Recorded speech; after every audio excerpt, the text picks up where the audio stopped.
ना कद से बड़ा, ना कद से बड़ा, ना पद से बड़ा, संघर्ष में खड़ा वो साथी सबसे सबसे बड़ा. माझं नाव रमेश देशमुख. माझं नाव राजेगाव, तालुका दौंड, जिल्हा पुणे. प्रथम तर मी माझ्या गावामध्ये दारूबंदी अभियान सुरू केलं. गावामध्ये जवळजवळ 25 ते 30 दारूची दुकानं होती. गावाची लोकसंख्या 5 ते 6,000 आणि त्या गावामध्ये मी 7 दिवस उपोषण करून गावातील सर्व अवैध दारूबंदी बंद केले. गावातील एक लिगली बेशर्त होती ती सुद्धा बंद केली आणि हे गावातील सर्व काम पाहून सोशल मीडियाच्या माध्यमातून आमच्या दौंड तालुक्यात मागणी झाली आणि मी माझ्या दौंड तालुक्यामध्ये पुन्हा एकदा दौंड तालुका दारूबंदी अभियान सुरू केलं. सुरुवातीला मी स्वाक्षी अभियान सुरू केलं.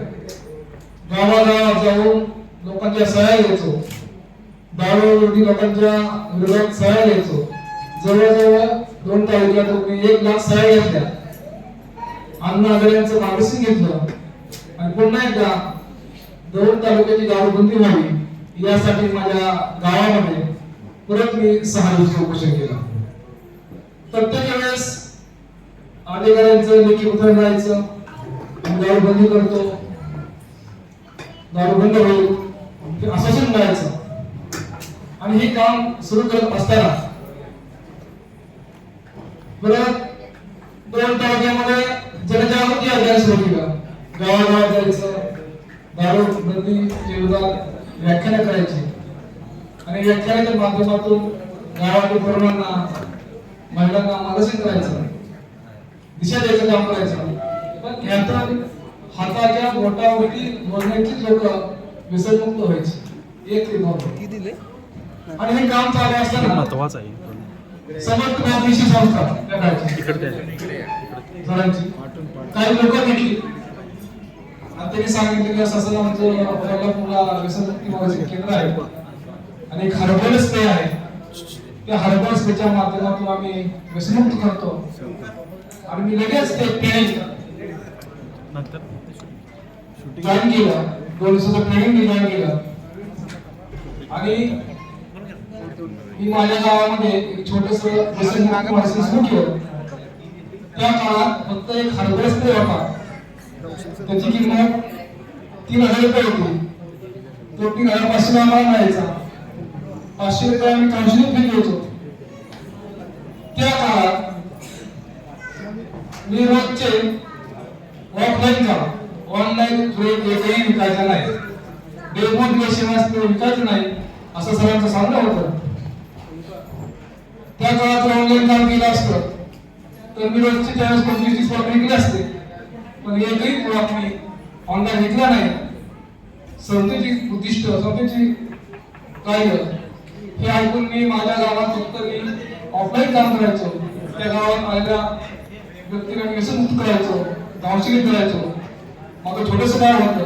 पोलिसगाव हायवेपासून 7 ते 8 किलोमीटर गाव होतं.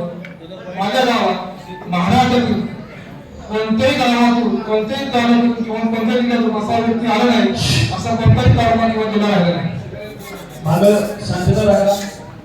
संपूर्ण महाराष्ट्र, नागपूर असेल, तिकडे नाशिक, कोकण, कोल्हापूर, सांगली, कर्नाटकामधून, गुजरातमधून लोक यायची आणि त्या ठिकाणी व्यसनमुक्त करायचो.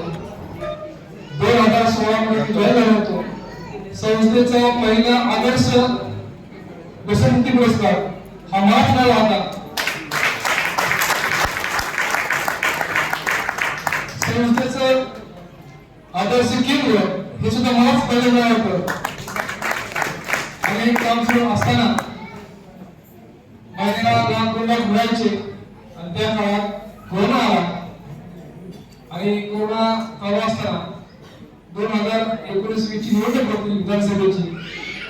थोडस राजकीय पार्श्वभूमी त्या काळात आम्ही 2021 साली दौंडची विधानसभा लढवली. विधानसभेनंतर मी कोरोना आला, कोरोना काळात थोडंसं काम थांबलं होतं आणि त्यानंतर माझ्या गावची ग्रामपंचायत निवडणूक आली. ग्रामपंचायत निवडणुकीमध्ये मी माझ्या बायकोला अपक्ष उभा केलं, अपक्ष निवडून आणलं, गावची सरपंच झाली.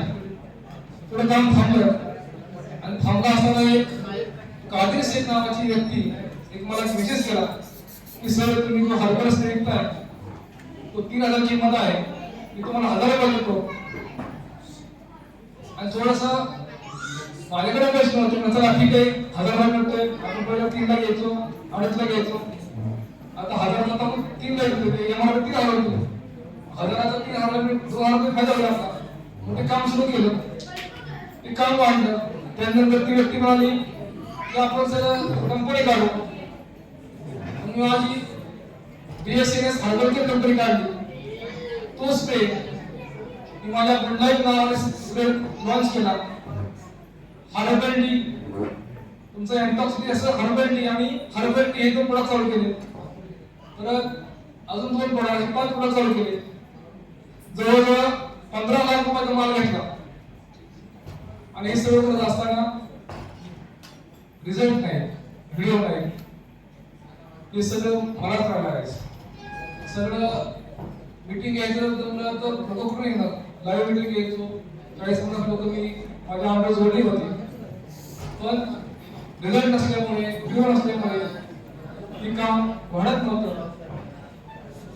जवळजवळ मी माझी जाहिरात कशी जास्त केली, माझ्या हाती काहीच लागलं नाही, काहीच लागलं नाही. सर्वांना विनंती आहे, सर जे सांगत आहेत हे आपल्या कामासाठी खूप महत्त्वाचा विषय आहे. आणि हे काम चालू असताना सादिक शेख सरांनी किंवा रमेश कोळे हा आपला माणूस आहे, आपल्या सभेचा एक सदस्य आहे, हे चालू असताना सुद्धा सरांनी कधीही मला तुम्ही हे काम का करताय, कसं करताय, कधी त्यांनी कॉल करून काही बोलले नाही. उलट मला ऐकायला मिळायचं किंवा रमेश कोळे काम करतात, चांगलं करतात, त्यांनी आपलं काम पाहून कॉपी करून छोटी गावाने कंपनी काढली आणि पैसे कमवतात.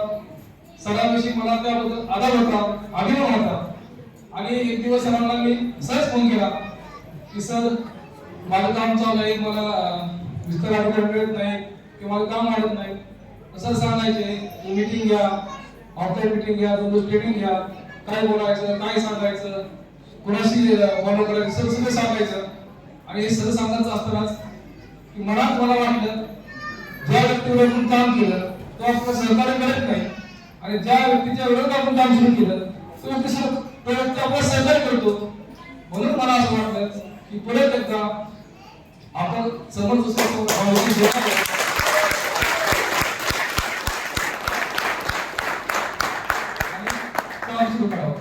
मित्रांनो, माझी सुद्धा एक संस्था आहे, दिव्य समाज निर्माण संस्था. आणि या संस्थेच्या माध्यमातून हे कुणीच काम करत नसेल, एवढं सामाजिक काम आमच्या संस्थेने केलं आहे की माझ्या गावातील लोकसंख्या 5,000, माझ्या गावातील प्रत्येक कुटुंबातील मुलीला मी लग्नाला 5,000 रुपये देतो. आतापर्यंत मी जवळजवळ 150 मुलींच्या लग्नासाठी 5,000 रुपये दिले. गावातील एकही व्यक्ती आपण जेव्हा असं राहिलं नाही की त्याला मी दिव्यांगाचं प्रमाणपत्र काढून दिलं नाही आणि त्याला पेन्शन चालू केली नाही, असं एवढी व्यक्ती आहे. जवळजवळ 50 ते 55 व्यक्तींना दिव्यांग प्रमाणपत्र काढून त्यांना पेन्शन चालू केले. गावातील अशी एकही निराधार विधवा महिला नाही किंवा ज्येष्ठ नागरिक नाही की त्याला मी पेन्शन चालू केली नाही. संस्थेच्या माध्यमातून जवळजवळ असंघटित बांधकाम कामगार 500 कामगारांची नोंदणी करून मी त्यांना सहकारी योजनेचा लाभ दिलेला आहे. 500 कामगार दरवर्षी संस्थेला आम्हाला व्याख्यानमाला असते आणि त्या व्याख्यानमालामध्ये मोठे व्यक्ती विद्यार्थ्यांना देशमुख हांगारे असतील, सेकंदराबाद असतील, अशा व्यक्तींना मी माझ्या गावातील चांगला आदर्श विचाराचं मंथन करण्यासाठी व्याख्यानमाला सुरू केला आहे. आणि यापुढे आपल्या संस्थेच्या माध्यमातून मी आता गेल्याच महिन्यात एक महिन्यात मी 100 गोळ्या घेतले. सरांना म्हटलं की 500 गोळ्या घेतो, तर सर म्हणले 500 घ्यायची गरज नाही, मी 50 काम सुरू करा, मी मोठं काम करणार आहे, मला माहित आहे. आणि मी खरंच सांगतो की येणाऱ्या काळात येणाऱ्या काळात मी आता 100 घेतले, पण येणाऱ्या काळात मी महिन्याला 500 गोळा सहज खपवल्या. तुम्हाला पुन्हा एकदा Savik sir, Shaikh sir, Afam Shaikh sir, म्हणजे सुभाष भाई पाटील यांचं सर्वांचं मनापासून हमी लागला असं वाटतं. धन्यवाद. जय हिंद.